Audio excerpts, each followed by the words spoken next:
11 things you say you're going to do, but you don't and really won't until you retire. Okay, folks, this is my list. Pretty easy list to come up with. Okay, you're going to be different. First thing, my name is Joe. I'm 59, been retired for 5 years. Produce a YouTube channel to help you on your journey of retirement. I talk about things that are up to about 5 years before retirement, and I've been retired for 5 years, so that whole transition, I've lived through it, made some mistakes, did some things right, trying to help you out, okay? Give you a glimpse of what's coming at you. Okay, so let's get into these 11 things that you say you're going to do, and you really won't until you retire. Okay, no particular order. Okay, I've been working on this list for a couple days. Okay, number one, get enough sleep.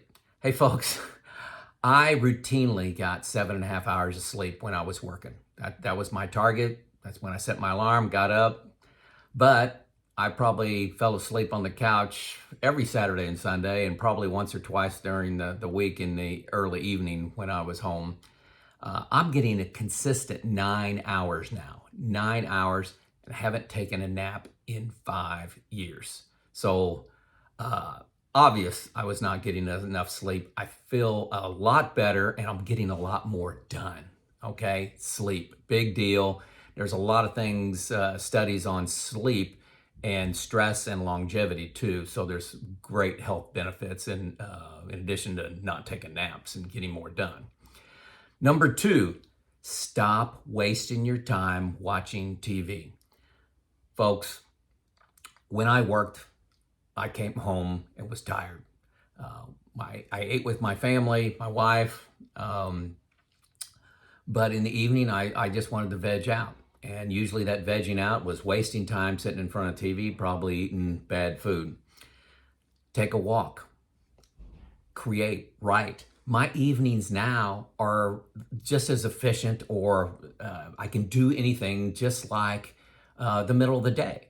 I don't think of the evenings as TV watching, veg out times. I want to learn something, to create something, take a walk, do whatever I want, meet with a friend. Stop wasting your time watching TV.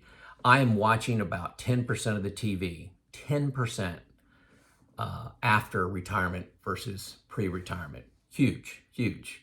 A lot of people think when you retire, you got 9 more hours in the day. No, you don't. It's closer to like 15. Okay, a lot more. Okay, number 3, things you say you're going to do, but won't until you retire. This is consistent with a lot of people I talk to and myself. Again, this is my list. Eat right, okay? I don't eat sugar, okay? I try to eat no processed food, and I do very good at that. I eat because I'm hungry, not because I'm stressed. I'm down 35 pounds, okay? Feel great.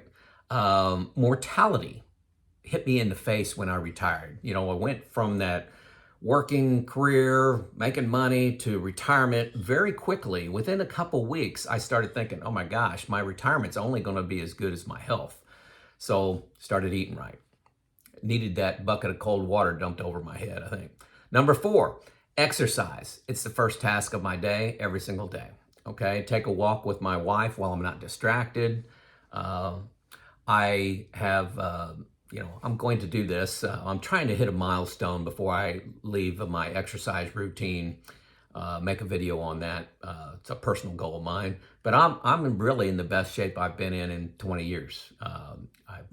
Just from a blood pressure standpoint, my blood markers, my physical condition, my stamina, I'm really in pretty good shape. And because I can exercise, don't have any distractions, and it's my top priority of the morning. Number 5, rushed relationships. That kind of summarized my working years. I had some good friends, but hey, I was on my way to do something, or I only had a few minutes to talk. Are you a good friend? Was I a good friend? Did I ever just stop by and hang out with somebody? Hey, just go over and just say, I just want to hang out. Just talk, not have an agenda.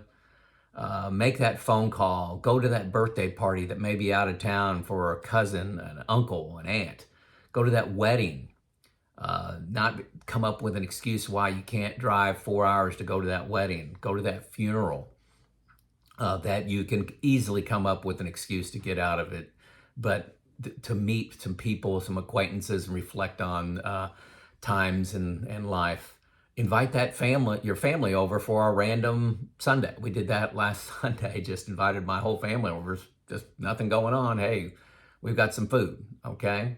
Relationships can do a much better job with that instead of rushing them and being secondary.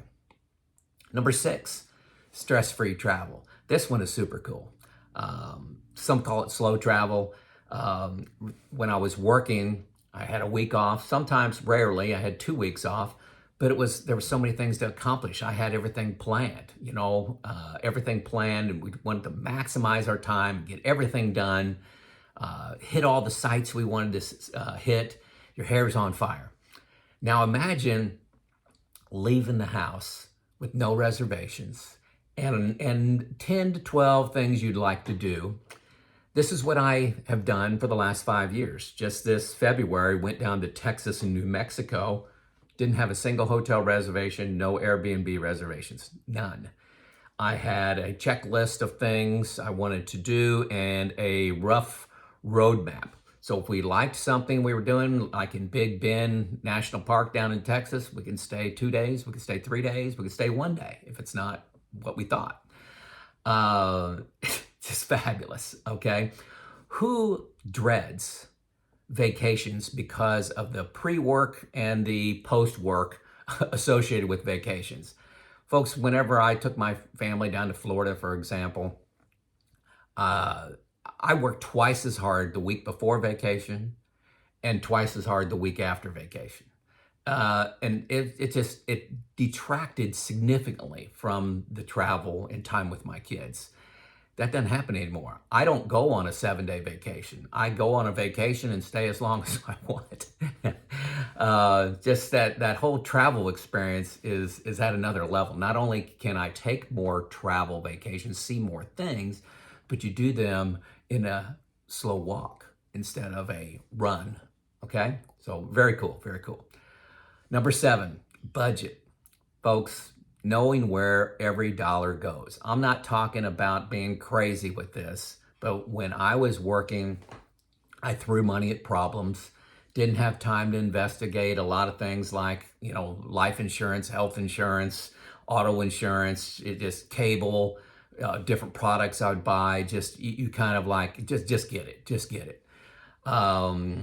When you're retired, you got more time to think about where your money's going. And that has resulted in me, and I've left this in previous videos, I'm spending 19% less than what my retirement budget was. So when I detailed my budget, cut things out that I knew I wasn't going to be spending in retirement, I'm spending 5 years later, 19% less. And that's because I know where every dollar is going and I have the time to do the investigation work. So budget was something I did a 70% job on when I was working, and I'm doing, give me a 95% today. Number 8, volunteer with your hands, not just your wallet. This was huge for me. I and my wife, we've always been givers. We give a lot to our church. We give a lot to other organizations. It's a big part of what we believe to be good citizens and good neighbors. But now I'm not able to give as much money away because I'm not working. But my wife and I help a lot more with our hands. It is so rewarding. One of the best things I do is work for Habitat for Humanity and work alongside the homeowner who is just beaming ear to ear with their smile. They have to put in like 500 hours of sweat equity into their house, and I'm painting their house, get to know them and talk to them. They know that somebody cares about them, and they're so inspired and thankful. It's really impactful. And the same thing is, I'd say with my work with a nonprofit associated with the parks, just to see the kids and the new toys and new features that we're installing in the parks and beautifying the parks, the kids, just having a kid seeing a kid having a good time on something you were part of making super cool, raising funds, cleanup, things like that, much more active. Instead of writing somebody a check for $100, I'll spend all day working. I'll probably write a check for $40. Okay, number 9. We're on number 9 here. I chose to add this one in there because it's a big deal. Enjoying Sunday evenings and loving Mondays. I did Sunday evenings was start thinking about the work week, start concentrating on work. What are the priorities? What do I want to get accomplished? I'm just kind of sitting around hanging out, but I was always kind of mentally trying to gear up for work. And then, I can't say Monday morning when the alarm went off, I was looking forward to Mondays. Now I loved my job. I said I loved my job. I'm glad I picked my career. I was good at it. I was respected for it. I think I made a difference, but it's not like retirement. Every day is Saturday. So things you think you're going to do, but don't until you're retired. Love Sunday evenings. Love all the day Mondays. Every day is Saturday. Number 10, knocking out those home projects. My funny story there is, when I decided to retire, probably a year ahead of time, I started collecting a list of things I wanted to accomplish. Just things that have just been nagging out there, like, paint this room, replace this flooring, put in like a laminate floor in our bedroom, cleaning out my closet, organizing some things, getting rid of some clothes I don't wear anymore. That whole list. I had this list and there were, 30, 40 items on it. And I'm thinking this is going to take me 2 years to get through this list. I did it in 2 months. Okay. So just getting all caught up on those projects. And it's a great feeling to be sitting here. Today is, Wednesday, to be sitting here and say, I don't have a laundry list of things to do. I don't. I get a lot of time to explore passions. I don't have to go on these, spend my life on these honeydew objects or tasks. And even if I don't do them, I don't have them weighing on me to say, I got to do this, I got to do this, I got to do this, I got to do this. And when I was working, I was a list maker, okay? I knocked a few things out, but not as much, as timely and as much as I do now. Anyway, knocking out the home project. Number 11, I got a list over here. Number 11 is try something new, out of your comfort zone, unusual, something that you may try once, try twice, and decide you don't like it, move on, okay? I never thought I would be president of a nonprofit associated with the parks. Number 2, I started a book club, men's discussion group. I love that team of people. I probably put 10 hours a month into that group. Number 3, I started an investment group. Number 4, I started a YouTube channel. I had no thoughts about starting a YouTube channel whenever I retired. Number 5, teach the next generation. Pass on gifts to the next generation. That's a lot of what I do with reliability and maintenance. I've written a book, I write articles. Tomorrow, I'm going to a regional technical center for high school kids.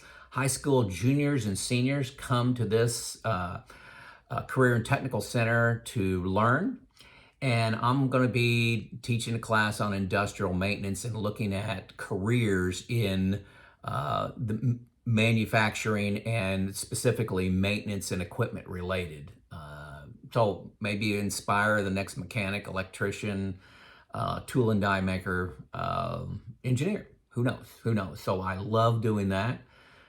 Never thought I'd be doing that. I also do that at a local university, but obviously there are 4 years difference in age. Number 6, write. I think it was fun writing a book. I like writing articles. Number 7, something I don't do that a lot of people do, so I thought I'd list it. Try pickleball. It's not for me yet, not because I don't think I can do it, but about half the people I know that take on pickleball have knee replacements. I think people that play pickleball forget that they're 60 years old and act like they're 20 and get hurt. Their competitive nature comes through. So I'm avoiding that now, but it could be something you want to do. Pick up a sport.